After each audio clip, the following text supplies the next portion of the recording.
All right. Good morning, Thomas. Good morning, Claire. I'm very excited to hear about the man and the myth and the legend behind micromanagement. Okay, good. So I know that Whose idea was this anyway? I'm going to blame Lisa. Okay, good. It wasn't mine. So we know that you're our wonderful CEO, but we just wanted to learn a bit more about kind of how you got started and the history of micromanagement. So I know you got started in your early days with SAP, right? Where you were. I was a young lad straight out of college in the early 90s,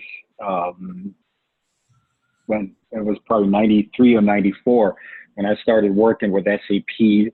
Release 2.1 just came out, and I got a job at my cousin's consulting company. That's how I got started. And then one of my first projects was in Paris, France, working for a big oil field services company, and they had a sister project in Houston, Texas, and they were looking for people that would go over there and work on that project. And I was young, single, silly, ready for an adventure. So I said, yeah, I'll go over there. Why not? And that's how I ended up in the U.S. Oh, nice. So Big Bad Texas was your first U.S. stop. Yep. Went to Houston first. That was quite the culture shock for me, coming from Hamburg, Germany to Houston, Texas, but it was really good. I had a really good time there. And I started working for SAP itself there for a few years.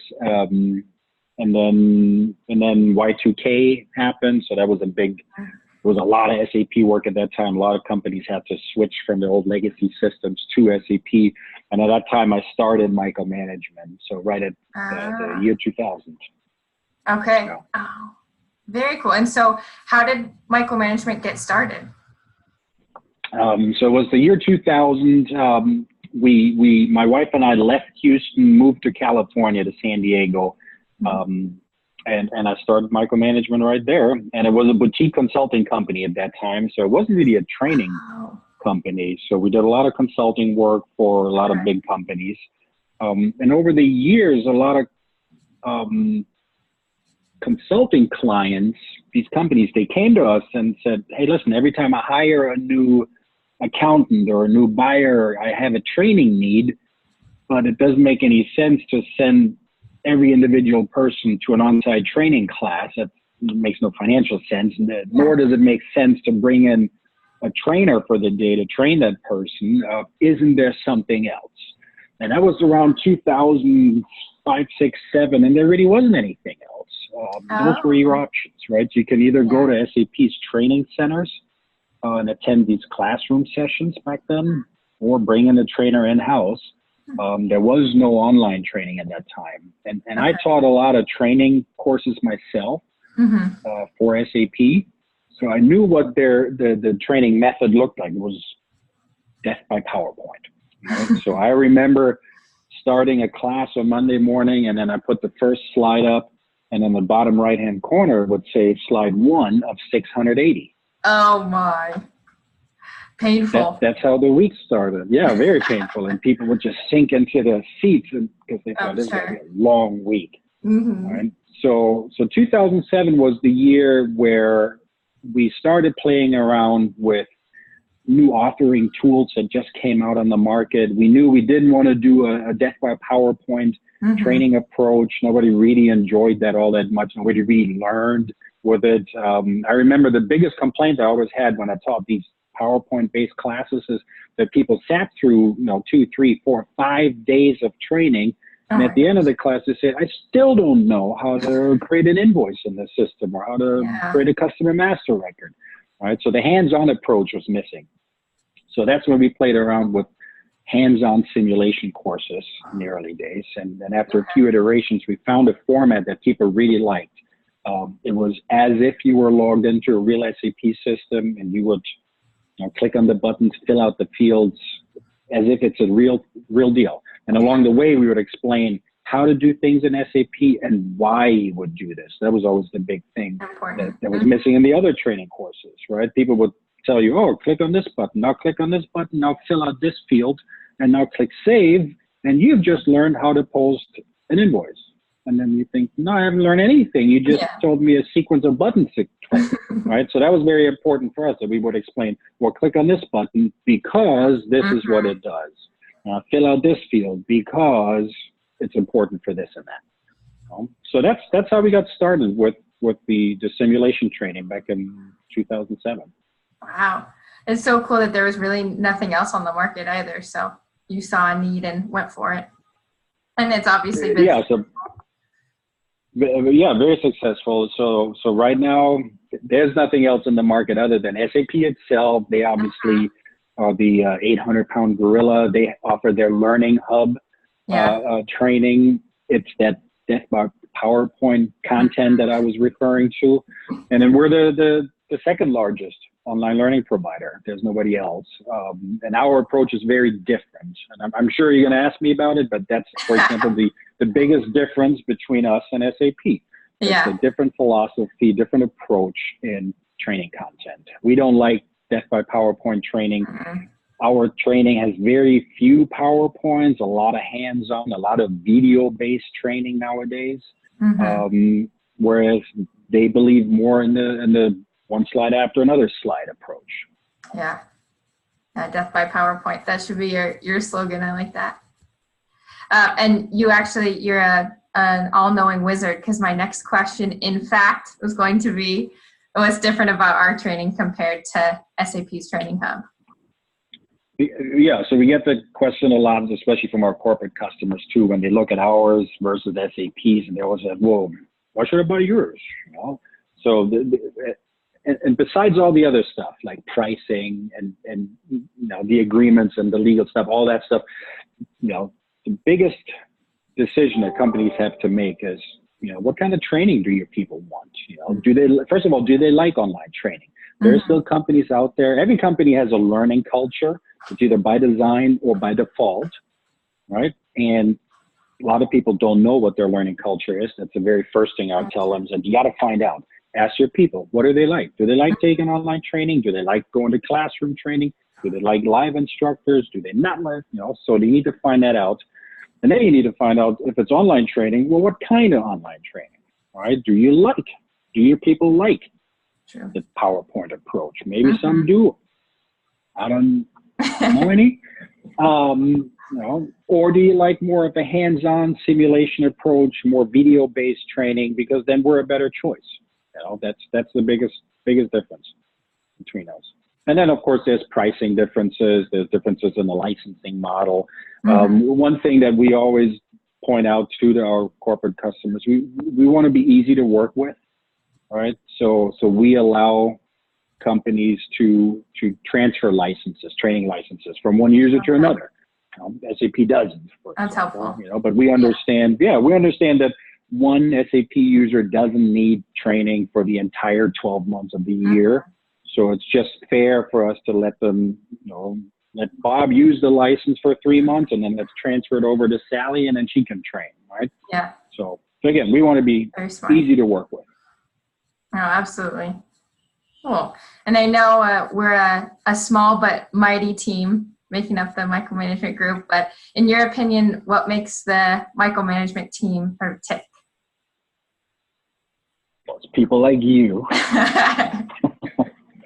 What makes us tick? Actually, well, you work here. You should probably answer that. But if you go to our website, the About Us page, there's 5 things that we believe to be true.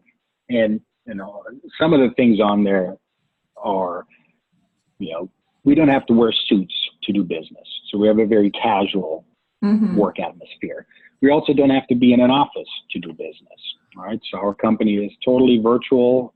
If you want to go to an office, great, you can. But if you want to work from home, which most of us do, that's totally fine too. In fact, where are you calling me from right now?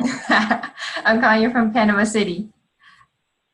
See, so that just underlines that we understand that an office is just an arbitrary place to do business at, and your office can be anywhere, and you can be productive.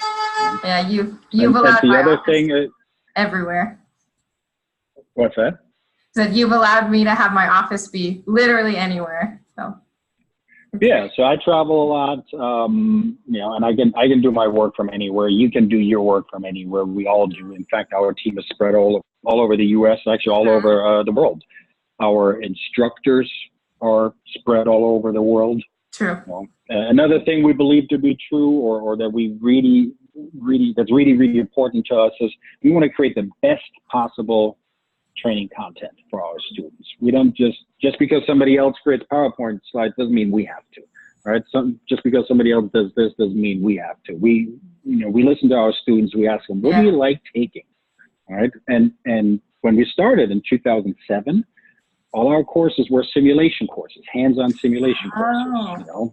Okay. They're great. And back then that was a really hot new thing. You fast forward to now, in the last few years, what we've worked on is adding a lot of video-based content. Yeah. So now most of the new courses we create, they're video courses because people like watching videos. Where the Netflix has done that to us. So we're always thinking, like, what's the next hot thing? What do people want?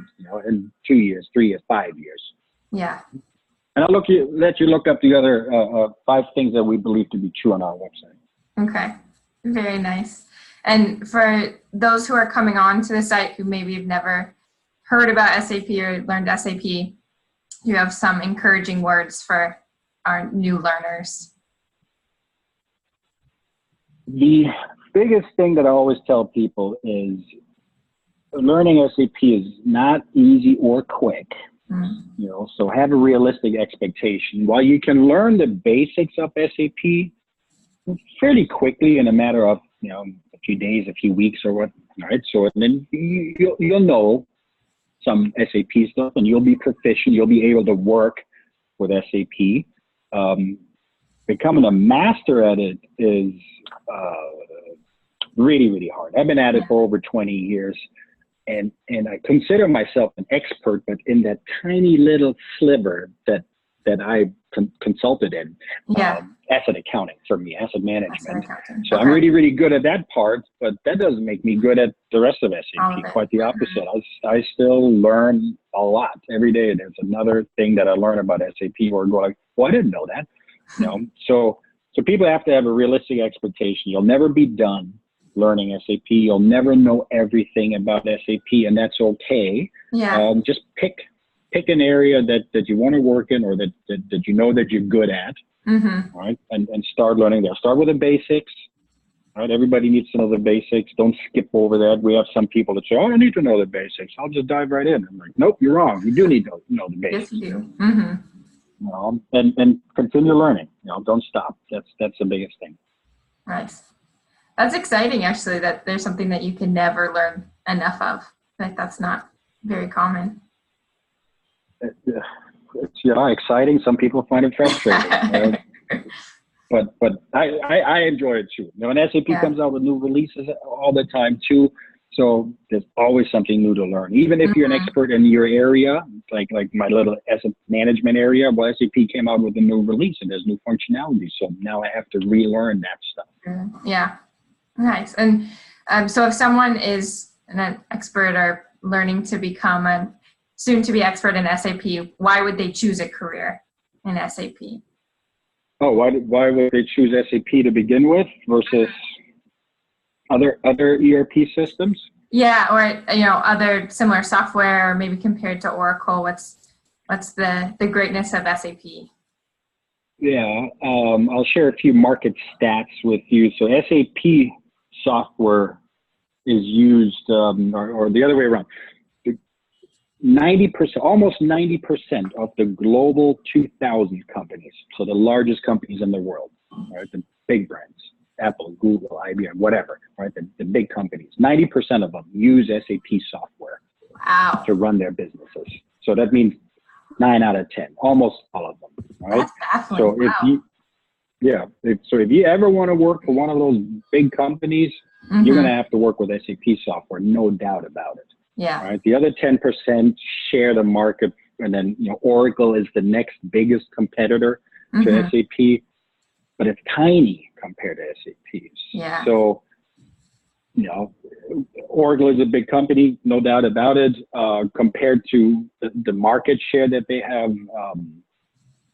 they're very, very small. Okay.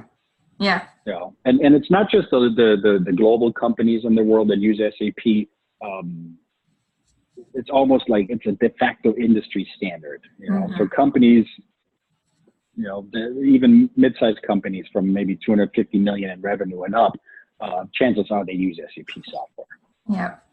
It's everywhere. Oh, 90%. I did not realize that. Amazing. Amazing. Yep. So it's an almost monopoly. Wow. Oh, wow. Awesome. And so I know that micromanagement has been up and running for about 10 years and it's changed over that time, but where do you envision the future of the company heading? First, let me correct you. We've been up and running for almost 20 years, right? Because we started in 2000. Oh, true. So we shall have our 20th anniversary next year. Yeah, the future is exciting for us because our industry and our market changes a lot. So this year, for example, is the first year where we started rolling out foreign language courses. Yeah. All right. So far, everything has been in English, but you know, we have students from, the last count was, I think, over 130 or 150 countries. So we're truly a global community of students from every corner in the world. Yeah. So a lot of people have asked us for foreign language courses. So we started rolling that out. That's something that we're going to work on. You know, I mentioned that shift from, you know, simulation courses used to be really hot for a long time, and we're seeing a shift towards more video-based content. We're going to continue doing that. Okay. So we put a lot of eggs in that video basket. Also, we just started rolling out non-SAP courses. So those are training courses that are not on SAP software, but is related to the SAP world. So for example, we just rolled out some IT project management courses, Agile and Scrum, all right? So because they're related to our world, right? There's people that want to know this stuff. So we're gonna do more of that. And in general, we want to maintain or even build out our position as the #1 competitor or alternative to SAP's Learning Hub, right? That's where we are. Absolutely. All right, so exciting. It's exciting times. And as I know that you've fallen into the category of SAP's CEO, which is a great title, but in a different dimension, a different world, if you had made an alternate career choice, what would your second dream job be next to CEO? If I wouldn't be doing this, Yeah. I'll be a rock star. I would take the band on tour. That's what I do. So when I'm not working here, then I like to, you know, I'm a drummer, so I play with my band No Refunds, as the band is called. Too funny. So yeah, I enjoy doing that. Maybe you could combine the two. We can train all the micromanagement staff with different instruments and just tour the country together. SAP-based songs. Nice. Very cool, Thomas. Well, thank you for being a great boss and for telling us more about SAP. So I appreciate it. Well, thank you. Ciao. Ciao.